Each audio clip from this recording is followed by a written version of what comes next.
Chapter 5. My son, pay attention to my wisdom. Turn your ear to my words of insight, that you may maintain discretion and your lips may preserve knowledge. For the lips of the adulterous woman drip honey, and her speech is smoother than oil. But in the end she is bitter as gall, sharp as a double-edged sword. Her feet go down to death. Her steps lead straight to the grave.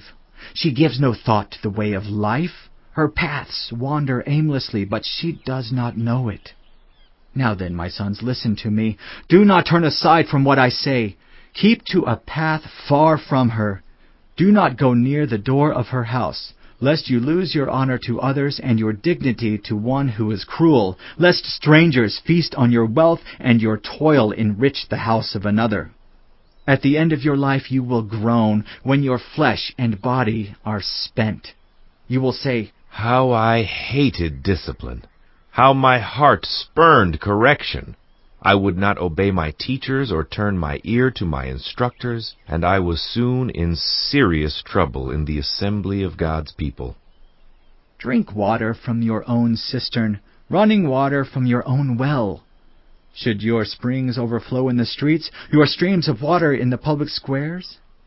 Let them be yours alone, never to be shared with strangers. May your fountain be blessed, and may you rejoice in the wife of your youth. A loving doe, a graceful deer, may her breasts satisfy you always. May you ever be intoxicated with her love. Why, my son, be intoxicated with another man's wife? Why embrace the bosom of a wayward woman? For your ways are in full view of the Lord, and He examines all your paths. The evil deeds of the wicked ensnare them. The cords of their sins hold them fast. For lack of discipline they will die, led astray by their own great folly.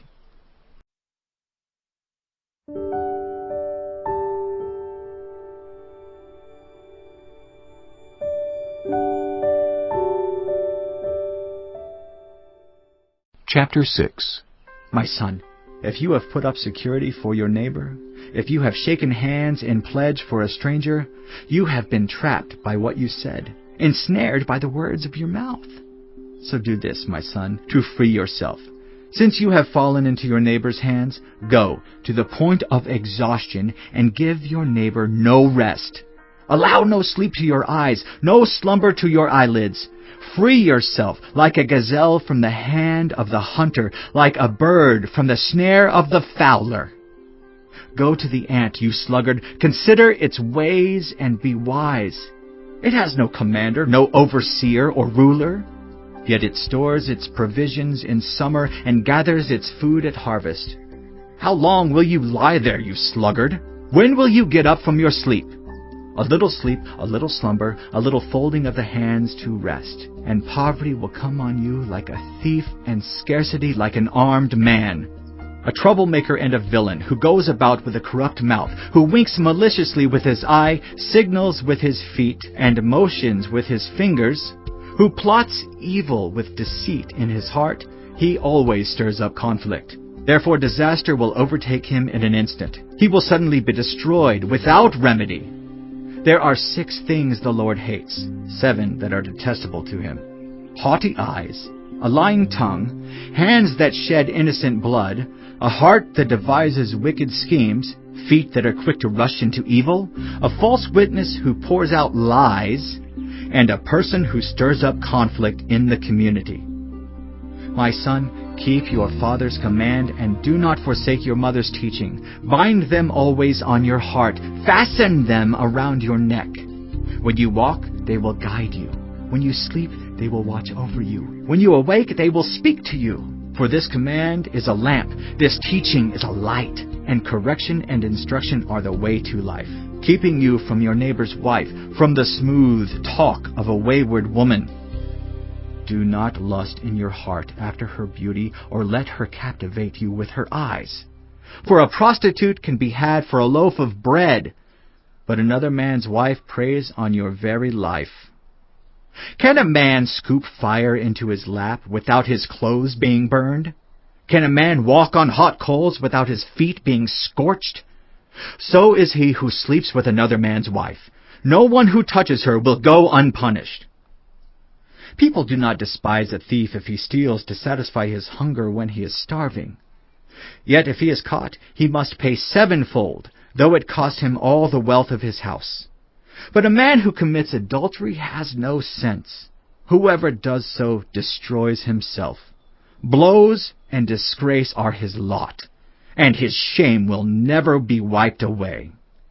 For jealousy arouses a husband's fury, and he will show no mercy when he takes revenge. He will not accept any compensation. He will refuse a bribe, however great it is.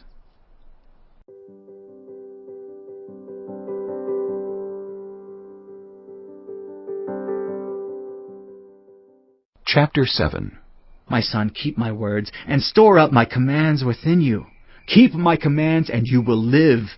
Guard my teachings as the apple of your eye. Bind them on your fingers. Write them on the tablet of your heart. Say to wisdom, You are my sister. And to insight, You are my relative. They will keep you from the adulterous woman, from the wayward woman with her seductive words. At the window of my house I looked down through the lattice. I saw among the simple, I noticed among the young men, a youth who had no sense. He was going down the street near her corner, walking along in the direction of her house at twilight, as the day was fading, as the dark of night set in. Then out came a woman to meet him, dressed like a prostitute and with crafty intent. She is unruly and defiant. Her feet never stay at home.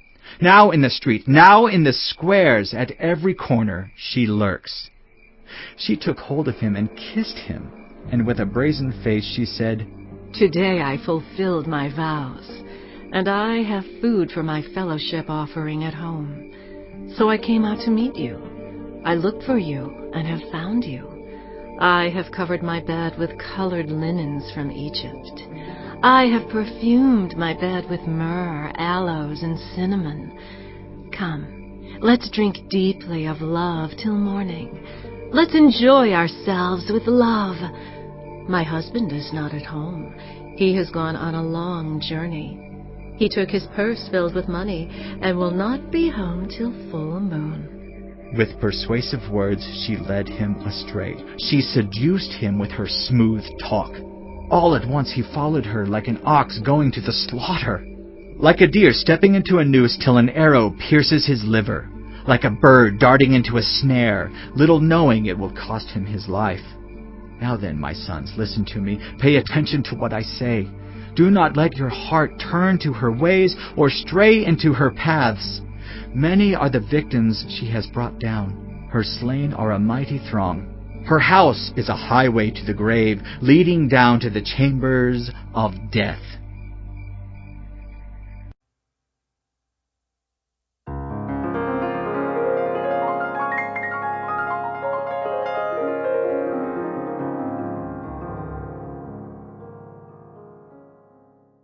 Chapter 8. Does not wisdom call out? Does not understanding raise her voice? At the highest point along the way, where the paths meet, she takes her stand. Beside the gate leading into the city, at the entrance, she cries aloud, To you, O people, I call out. I raise my voice to all mankind. You who are simple, gain prudence. You who are foolish, set your hearts on it. Listen, for I have trustworthy things to say. I open my lips to speak what is right. My mouth speaks what is true, for my lips detest wickedness. All the words of my mouth are just. None of them is crooked or perverse. To the discerning, all of them are right. They are upright to those who have found knowledge. Choose my instruction instead of silver, knowledge rather than choice gold, for wisdom is more precious than rubies, and nothing you desire can compare with her. I, wisdom, dwell together with prudence.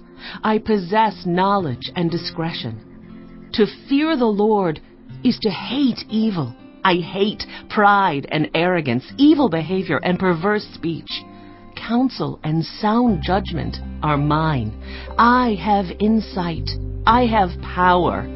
By me kings reign, and rulers issue decrees that are just. By me princes govern, and nobles, all who rule on earth. I love those who love me, and those who seek me find me. With me are riches and honor, enduring wealth and prosperity.